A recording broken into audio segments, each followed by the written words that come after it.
یہ کہتا ہے پہلے میں نعرے لگاؤں گا، پہلے صحابہ کی عظمتوں کو سلام کروں گا، اس کے بعد پھندا گلے میں ڈالوں گا۔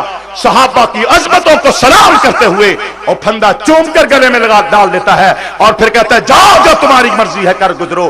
کہنا آسان ہے، کرنا مشکل ہے دوستو، کہنا آسان ہے۔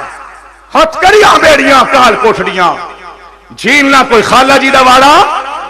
ہم نے بڑوں کو دیکھا، بڑوں کو دیکھا، ایسے لیڈر بھی دیکھے جنہیں نظر بند کیا گیا، حالانکہ نظر بند بھی جیل میں نہیں، کال کوٹڑی میں نہیں، نظر بند کیے گئے کہاں؟ ریسٹ ہاؤسوں میں۔ دل کے دورے اتنے پڑے، اتنے آدمی کو پیچس نہیں آتے جتنے دل کے دورے پڑ رہے ہیں، نہیں سمجھے؟ دل کے دورے ہی پڑتے جا رہے ہیں، دل کے دورے پڑ رہے ہیں، اتنے تو پیچس نہیں آتے جتنے دورے پڑ رہے ہیں۔ اپنے کسی لیڈر کا نام نہیں ہے، جو جاننے والے جانتے ہیں کہ پشاور میں دل کے دورے کس کو پڑ رہے تھے۔ یہ لیڈر ہے جنہیں ہارٹ اٹیک ہو رہا ہے، جو منتیں کر کے سودے بازی کر کے باہر آتے ہیں، اور آج بھی پاؤں میں بیڑیاں ہیں۔ آپ کی قیادت آ رہی ہے، بیڑیاں پہن کر 7 جیل میں گزارا، 6 مہینے میں قرآن کے حافظ بن کروا رہا ہے۔ وہ پرانی یادیں آج کس نے تازہ کی ہیں؟ کال کوٹڑیوں میں بتا رہا تھا، خدا کی قسم زندہ قبریں ہوتی تھی، زندہ قبریں۔ یہ ابو بکر بیٹھا ہوا ہے ہمارا ساتھی، یہ بھی وہاں ہوتا تھا۔ کیسا ہوتا ہے وہاں؟ ہم پوچھا کرتے تھے ہمیں بتاؤ ہم نماز کون سی پڑھے؟ اندر پتہ نہیں چلتا تھا کہ ظہر کا وقت ہے یا عصر کا ٹائم ہے، رات ہے یا دن ہے، کون سی نماز پڑھے؟ دم گھٹتا تھا، کیا کیفیت گزرتی تھی خدا کی قسم۔ وہاں ایسے بھی لوگ تھے جو کہتے تھے ہمیں کال اس کوٹھڑی سے باہر نکالو، بے شک مارنے کے لیے نکالو، تشدد کے لیے نکالو، ہمارا دم گھٹ رہا ہے ہمیں باہر نکالو، ہم پریشان ہیں، بس ہماری ساری کائنات ایک کال کوٹھڑی، باہر سورج ہے، رات ہے، دن ہے، صبح ہے، شام ہے، کوئی پتہ نہیں۔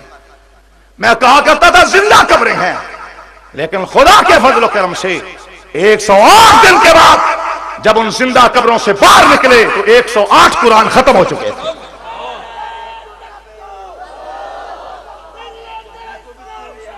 ہمیں کہتے ہیں یہ ڈر گئے، ہم اللہ کے سوا کسی اور کا ڈر دل میں رکھنا کفر سمجھتے ہیں۔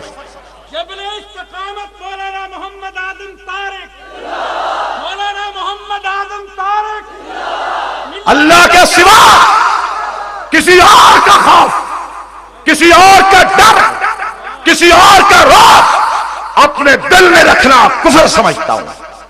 کافر ہو کر مروں اگر خدا کے سوا کسی اور سے ڈروں۔ تم کہتے ہو وردی سے ڈر گیا، اور میں کہتا ہوں تم کہتے ہو وردی اتارو، میں کہتا ہوں بوٹ بھی ساتھ اتار لو۔ تم تو کہتے ہو نا وردی اتارو، میں کہتا ہوں ساتھ بوٹ بھی اتار لو، بوٹ بھی اتار لو۔ ہم نہیں ڈرتے کسی سے، نہ کسی کا ہم پریشان ہے، کسی کا کوئی احسان نہیں ہے۔ انہوں نے تو جیلوں میں ڈالا تھا، کوٹھڑیوں سے نکال کر اسمبلی میں پہنچانے والا میرا خدا ہے اور کوئی نہیں ہے۔ دوستو میں عرض کر رہا تھا صحابہ کرام کی عزت و ناموس کا مسئلہ ہمارے ایمان کا مسئلہ ہے۔ الیوم اکملت لکم دینکم، آج میں نے مکمل کر دیا تمہارے لیے۔ زور سے بولنا ہے، کس کا دین؟ صحابہ کا دین۔ کس کا دین؟ کس کا؟ صحابہ کا۔ صحابہ دین والے، دین صحابہ والا۔ دیندار وہی ہے جو صحابہ کا حقدار ہے، جو صحابہ کا حقدار نہیں ہے لا شک بے ایمان ہو سکتا ہے، مگر صحابہ کا دشمن دیندار نہیں ہو سکتا۔ وآخر دعوانا الحمدللہ رب العالمین۔